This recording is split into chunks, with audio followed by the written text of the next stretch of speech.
이 시간 하나님 말씀 히브리서 13장 13절과 14절의 말씀을 보겠습니다. 그런즉 우리는 그 능욕을 지고 영문 밖으로 그에게 나아가자. 우리가 여기는 영구한 도성이 없고 오직 장차 올 것을 찾나니. 다시 한번 13절 14절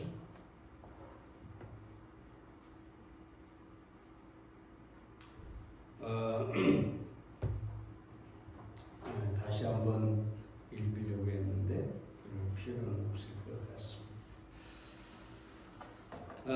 지난 주일에 우리는 예수님께서 영문 밖, 여기서 영문 밖이라고 하면 좁게는 성전 밖에서, 또 넓게는 예루살렘 성 밖에서라는 뜻인데요.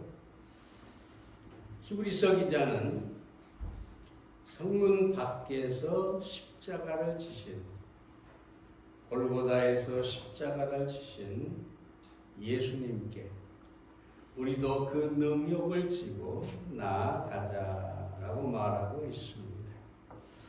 여기서 오늘 네 가지를 살펴보겠는데, 첫째는 우리는 영문 밖에 있습니다. 또는 영문 밖으로 벗어났습니다. 본문에 보면 영문 밖으로라는 말이 있죠. 13절에 유대인들은 영문 안에서, 다시 말하면 예루살렘 성전에서 할례를 행하고 유월절과 같은 절기를 지키고 제사 의식을 행했습니다. 이런 모든 것이, 할례와 절기와 의식이 다 율법에 속한 것들이었습니다. 유대인들은 그렇게 하나님 앞에 율법을 행함으로 말미암아 자신들이 의롭게 되고 구원을 얻게 된다, 이렇게 착각을 하고 있었던 것이죠. 그래서 예수님께서 율법을 완성하기 위해 십자가에서 자기의 생명을 드렸음에도 불구하고 그 사실을 깨닫지 못하고 여전히 제사를 드리고 절기를 지키고 할례를 받고 그렇게 한 것을 볼 수가 있습니다. 심지어 바울이 복음을 전하기 위해 다니는 곳마다 이 유대주의자들이 쫓아와가지고 뭐라고 얘기하느냐?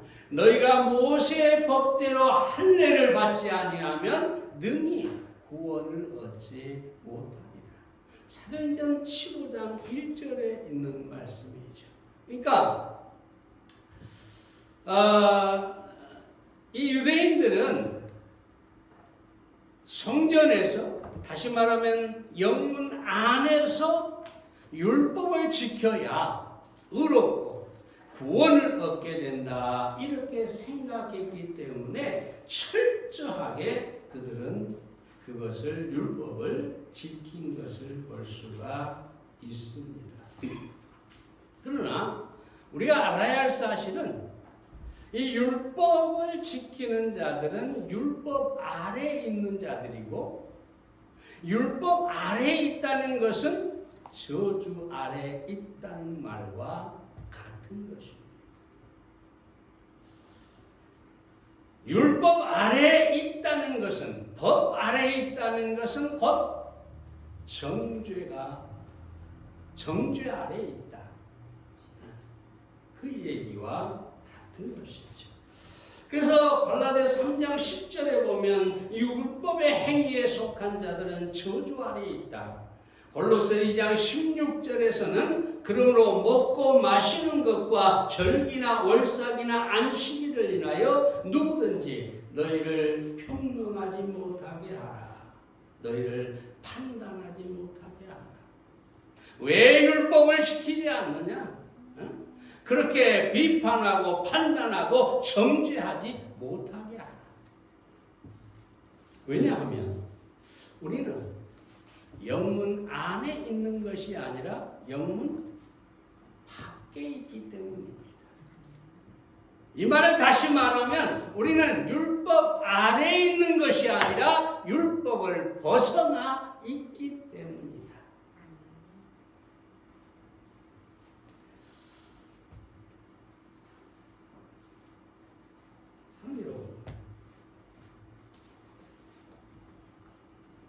로마서 7장 6절에 보면 이제는 우리가 얽매였던 것에 대하여 죽었으므로 율법에서 벗어났으니. 여러분, 우리는 영문 밖, 다시 말하면 율법이 행해지는 곳에서 벗어나서 율법으로부터 자유하게 되었다. 여러분, 이건 얼마나 놀라운 은혜인지 모릅니다. 그냥 율법 아래에 있으면 조금 전에 말하는 것처럼 그 법을 어기는 자는 정죄를 받고 사망을 당하고 저주를 당하게 되기 때문입니다. 그냥 법 아래에 있으면 죄인된 인간은 범법할 수밖에 없고 죄를 범하는 순간에 정죄되는 것이죠. 그런데 그 율법에서 벗어났다는 것은 우리를 정죄할 법이 없다는 것입니다. 그래서 로마서 8장 1절에 그러면 누구든지 그리스도 예수 안에 있는 자에게는 결코 정죄함이 없나니. 왜냐하면 우리가 율법에서 벗어났기 때문에. 참 여러분, 그래서 우리는 더 이상 율법 아래에 있는 것이 아니라 로마서 6장 14절에 보면 죄가 너희를 주관치 못하리니 이는 너희가 법 아래 있지 아니하고 은혜 아래 있습니다. 법 아래에 있는 자는 율법 아래에 있는 자는 그 율법을 범할 때마다 하나님께서 심판하시게 되죠. 심판의 하나님 아래에 있다는 것과 마찬가지죠. 근데 그 법을 떠나서 우리는 어디에 있느냐? 은혜 아래에 있다. 하나님의 심판 아래에 있는 게 아니라 하나님 아버지의 은혜 아래 우리가 있다. 자식이 사소한 잘못들을 계속한다고 해도 그 부모는, 그 아버지는 자식을 심판하지는 않습니다. 감옥에 보내지 않습니다. 때때로 물론 매는 때릴 수 있지만 감옥에 보내거나 그에게 어떤 엄청난 대가를 요구하지 않습니다. 하나님은 우리의 아버지이기 때문에 우리를 정죄할 뿐 아니라 정죄하지 않을 뿐 아니라 우리에게 죄값을 요구하지 않습니다. 우리는 하나님의 은혜 아래에 있습니다. 얼마나 놀라운 사실. 법 아래에 있지 않고 은혜 아래에 있다. 우리가 법 아래에 있다면 날마다 두려움 가운데 살아야 되겠죠. 그러나 우리가 법을 벗어나서 하나님의 은혜 아래에 있으므로 우리는 항상 자유롭고 기뻐하고 감사하고 그러한 삶을 살 수 있게 됐다. 우리는 영문 안이 아니라 영문 밖으로 나온 사람들입니다. 두 번째로 영문 밖에서 죽으신 예수 그리스도께 나아가야 합니다. 다시 말씀을 보면 영문 밖으로 나아가자라고 얘기를 합니다. 영문 밖으로 나아가자 그 말은 예수님께 나아가자는 얘기죠. 우리가 이미 보았지만 12절을 다시 보면 그러므로 예수도 자기 피로 백성을 거룩해 하려고 성문 밖에서 고난을 받으셨습니다.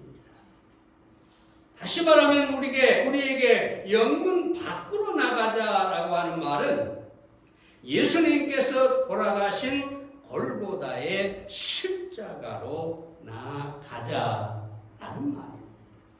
왜냐하면 십자가만이 죄인에게 유일한 구원을 주기 때문입니다. 십자가만이 구원의 능력이기 때문입니다. 고린도서 1장 23절에 보면 십자가의 도가 멸망하는 자들에게는 미련한 것이요 구원을 얻는 우리에게는 하나님의 능력이라. 십자가는 구원의 능력이다. 왜 우리가 영문 밖으로 예수님께로 나아가야 되느냐? 그 십자가의 구원이 있기 때문입니다. 그래서 죄인된 사람들은 누구든지 구원을 얻기 위하면 그 십자가로 나아가야 합니다. 다른 길이 없기 때문입니다. 그럼 구원받은 우리도 마찬가지로 영문 밖 십자가로 나아가야 합니다. 많은 그리스도인의 심각한 영적인 문제 중에 하나는 십자가나 구원에 대한 감격을 잃어버리고 산다는 것이죠. 그저 습관적으로 교회를 나오고 그저 습관적으로 예배를 드리고 예배를 드려도 어떤 감격도 없고 깨달음도 없고 그저 의자만 따뜻하게 데폈다가 돌아가는 이런 사람들이 너무나 많이 있다는 것입니다. 왜 그렇습니까? 십자가에 대한 감격, 구원의 은혜에 대한 감사가 식어버렸기 때문입니다. 그래서 우리가 중요한 사실은 날마다 십자가로 나아가야 하는 것이죠. 그래서 그 십자가에서 내게 베푸신 현재의 은혜, 지금의 은혜, 내 구원에 대한 감격, 이것이 계속해서 우리 안에서 되살아 나야 한다는 것입니다. 미국의 대설교가였던 브라이스 박사라는 분이 부활절 전 주일에 예수님의 순환과 십자가의 죽음에 관해 설교를 했습니다. 그가 알고 있는 모든 성경 지식을 다 동원해가지고 멋지게 설교를 하고 집으로 돌아왔습니다. 집에 돌아오니까 8살 난 아들이 예수님의 순환과 십자가에 대한 영화를 TV로 보고 있었습니다. 근데 이 목사님은 몇 번이나 그 영화를 봤고 십자가에 대해서도 너무 잘 알고 있기 때문에 아무 관심이 없었어요. 근데 아들 곁에 무심코 앉으려다가 깜짝 놀랐습니다. 왜냐하면 아들의 눈에서 눈물이 쭉 흐르고 있었기 때문이죠. 그 순간 이 브라이스 목사는 예수님의 십자가 때문에 자기 눈에서 눈물이 흐른 적이 있었는가? 과연 내 안에 눈물은 아니더라도 십자가에 대한 감동, 이 구원의 은혜에 대한 감격이 있는가? 그래서 그는 하나님 앞에 무릎을 꿇고 애통하며 굳어버린 자기의 심령, 십자가와 구원의 은혜에 대한 감격이 사라진 자기 자신의 마음을 하나님 앞에 내려 그 눈물이, 그 감격이 회복되기를 간절히 기도했다고 합니다. 왜 우리가 날마다 십자가로 나아가야 합니까? 날마다 영문 밖으로 왜 나아가야 합니까? 왜 거기서 예수님의 십자가를 바라보아야 합니까? 우리가 그 십자가, 그 구원의 은혜, 내 모든 죄값을 단번에 영원히 지불해 주신 그 십자가, 그 능욕의 십자가를 바라고 우리 안에 그 감격을 회복하기 위해서입니다. 그런 사람이에요. 날마다 영문 밖으로 나아가는 여러분, 십자가를 향해 나아가는 여러분들이 되시기를 바라고, 여러분의 일생 동안 할 수만 있다면 이 구원의 감격과 하나님의 은혜에 대해서 감사하며 살아가는 여러분들이 되시기를 바랍니다. 세 번째, 우리가 그 능력을 지고 영문 밖으로 나아가야 합니다. 그 능력을 지고라는 것이 여기에 핵심입니다. 그 능력은 여기서 예수님의 십자가의 고난을 말하지, 십자가를 지고 갈보리 언덕을 올라서 또는 골고다 언덕을 올라가서 그 위에서 못 박히신 바로 그것을 능력이라고 할 수가 있겠습니다.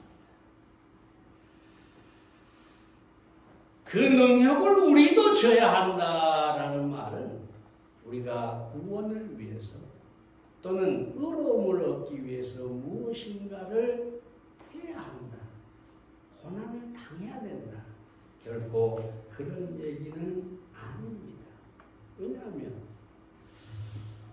죄에 대한 모든 값은 이미 예수님께서 십자가에서 다 지불하시고 이루셨기 때문에 거기에 어떤 것도 우리는 더할 수가 없습니다. 오히려 더하는 순간에 그것은 잘못되는 것이죠. 이미 완전한데, 이미 완전한데 거기에다 무엇을 더하는 것은 결코 안 되는 것이지. 예를 들어 미켈란젤로가 그림을 그렸는데, 완벽한 그림을 그렸는데 내가 이게 좀 수정이 필요한데 하면서 내가 붓을 들여다가 그림에 터치를 한다고 해보세요. 어떻게 되겠어요? 그 그림은 더 이상 온전한 그림이 될 수가 없는 거죠. 십자가는 완전한데 내가 무엇을 더한다고 결코 되는 것이 아닙니다.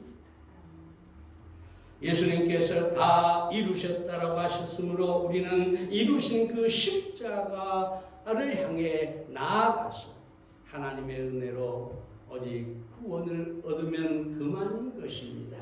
그럼에도 불구하고 우리는 십자가를, 이 능력을 지고 가야 한다라고 합니다. 이 말은 무엇입니까?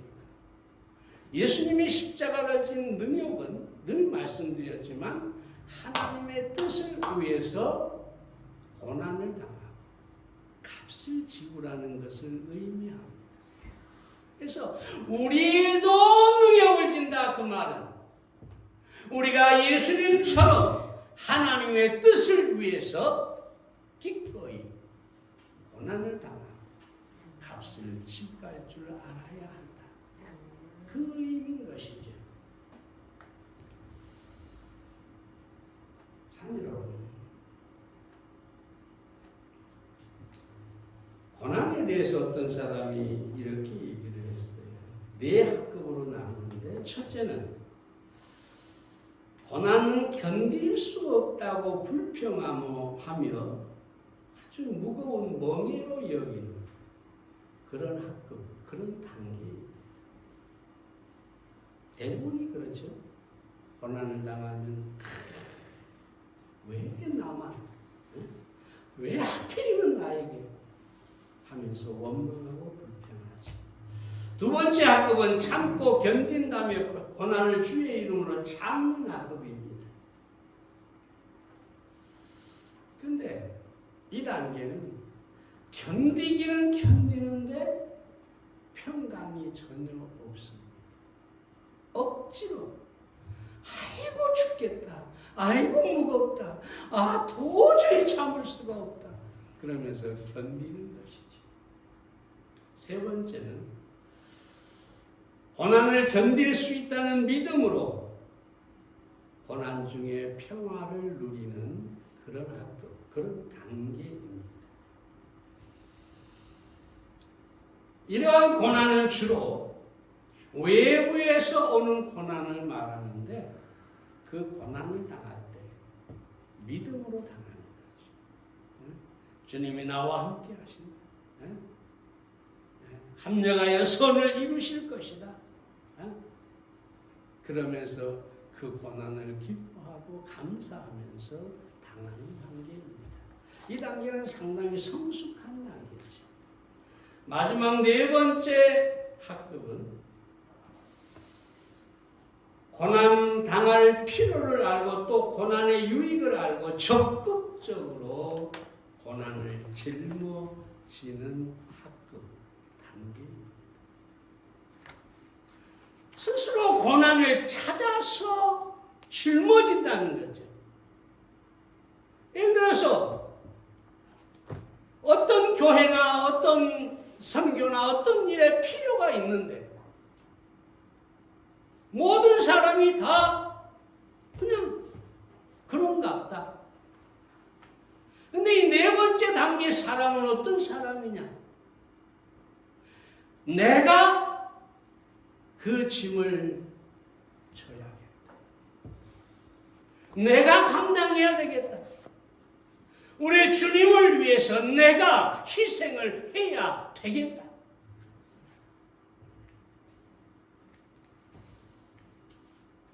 이런 사람은 고난을 기뻐하고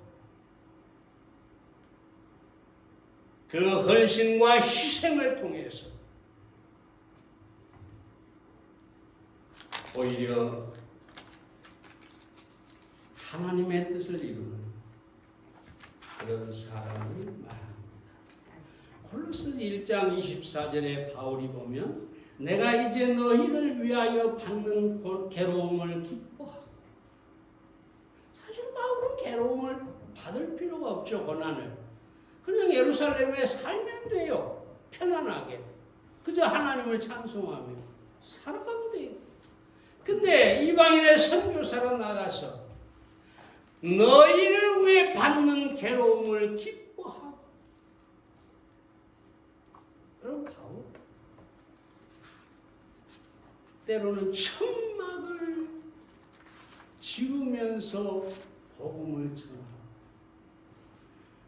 돌에 맞고 채찍에 맞고 감옥에 갇히고 그러면서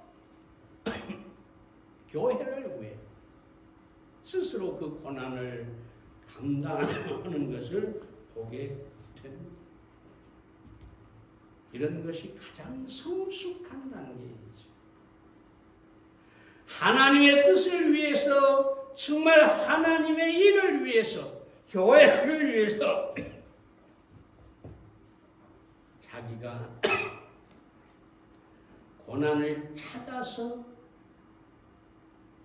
감당하는 것이죠.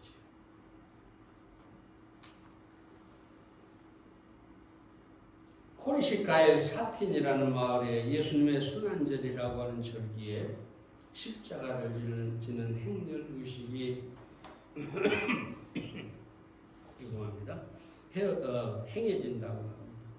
이번에 독일에 가서도 밤에 잠깐 나갔다가 보니까 이 그리스도 정교회 사람들이 그 예수님의 성찬절을 기념한다고 밤에 촛불을 들고 다 이렇게 모이더라고요. 행진도 하고. 뭘 메고 가냐면 이렇게 가마 비슷하게 이렇게 꽃가마를 만들어가지고 가는데 그 안에가 비어 있어요. 그러니까 예수님의 부활 승천을 기념한다. 그죠? 전 세계에 보면 어떤 절기에 이런 일들이 굉장히 많습니다. 실제로 이 사틴 마을에서는 무거운 십자가를 지고 31파운드의 쇠사슬을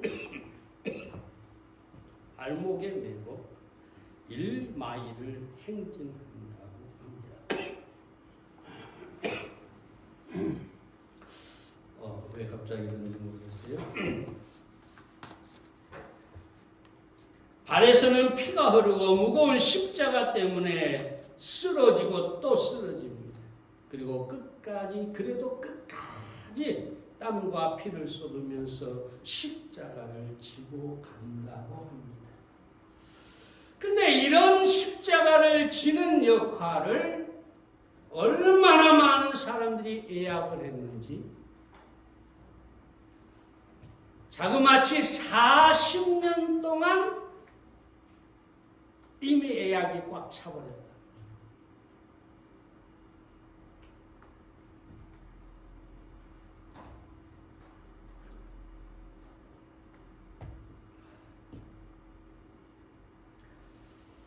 제가 이 얘기를 하는 것은 저들은 이 구원의 복음을 알지 못하고 그런 고난을 통해서 어떻게 하든지 구원을 얻기 위해서 그 십자가를 지고 가는 것이죠. 그러나 이 시간 여러분에게 제가 말씀드리는 것은 뭐냐 하면, 우리는 이미 구원받았지만 예수님께서 말씀하신 대로 자기 십자가를 지고 하나님의 뜻을 위하여 기꺼이 헌신하고 기꺼이 희생하면서 우리가 신앙생활을 할 수 있어야 한다는 것입니다. 피를 흘리기까지, 사도 바울처럼 감옥에 갇히기까지, 자기 십자가, 자기 능력을 지고 우리는 주님을 따르는 사람들이 되어야 하겠습니다. 마지막 네 번째로 그 능력을 줘야 하는 이유는 영원한 하늘의 도성 때문입니다. 14절 말씀을 봅니다. 우리가 여기는 영구한 도성이 없고 오직 장차 올 것을 찾느니. 이 땅의 영원한 도성, 영원한 하늘나라는 없다. 장차 올 것을 우리가 찾는다. 참 여러분, 아브라함은 히브리서 11장에서 장막에 살면서 하나님이 지으실 영원한 성을 바라보았다고 합니다. 바로 그겁니다. 이 땅에 영원한 거 아무것도 없습니다. 돈, 명예, 권세, 아무것도 영원한 거 없습니다. 이번에 독일 그쪽에 가보니까 아주 오래된 성들이 있어요. 견고해요. 하늘로 삐쭉삐쭉 솟아 너무 아름다워요. 근데 그 속에 있는 사람들은 수없이 바뀌었고, 지금은 사람이 거하지 않는 그저 하나의 기념 건물에 불과하지. 사람에게 이 땅에서 영원한 것은 아무것도 없기 때문에 왜 우리가 능력을 져야 되느냐? 왜 우리가 십자가를 져야 되느냐? 영원한 가치를 위해서라는 것입니다. 예수님 마태복음 6장 19절에서 보물을 하늘에 20절에서 보물을 하늘에 쌓아두라고 합니다. 사도 바울은 고린도서 4장 18절에서 우리의 돌아보는 것은 보이는 것이 아니요 보이지 않는 것이니 보이는 것은 잠깐이요 보이지 않는 것은 영원합니다. 우리가 돌아본다는 것은 우리가 추구한다는 것인데 눈에 보이는 세상 것들은 잠깐 있다가 사라질 것입니다. 보이지 않는 것을 추구하라. 다시 말해서 하늘나라를 구하는 것입니다. 왜냐하면 그것은 영원하기 때문입니다. 화학자이자 물리학자로 명성이 높은 영국의 패러디가 임종할 때 신문기자가 찾아와서 물었습니다. 장차 당신의 영혼이 어떻게 되리라고 추측하십니까? 그러자 패러디가 추측? 결코 추측이 아니다. 나는 한 번도 추측 속에 살아본 적이 없다. 천국이 있을까? 하나님이 계실까? 추측하며 살아본 적이 단 한 번도 없다. 그러면서 이렇게 얘기하죠. 내 영혼은 하늘 아버지의 품 안에 있을 것임을 확신할 뿐입니다. 우리가 정말로 천국이 있고 하늘에 도성이 있고 하나님의 상이 있다는 사실을 확신한다면 조금 전에 말씀드린 대로 우리는 그 능력을 지고 자기 십자가를 지고 주님을 따르게 될 것입니다. 사랑하는 여러분, 여러분의 인생의 가치는 과연 무엇입니까? 무엇을 찾고 있습니까? 무엇을 돌아보고 있습니까? 세상은 우리의 삶의 필요이기 때문에 우리가 마땅히 열심히 일하고 구하고 해야 할 것입니다. 그러나 그것이 여러분의 목적이 되지 마시기를 바랍니다. 여러분의 목적은 저 하늘이시기를 바랍니다. 하나님께서 언젠가 우리에게 우리가 능력을 지고 주님을 따른 거기에 대한 대가를 그 보상을 해 주실 것이기 때문입니다. 기도하겠습니다.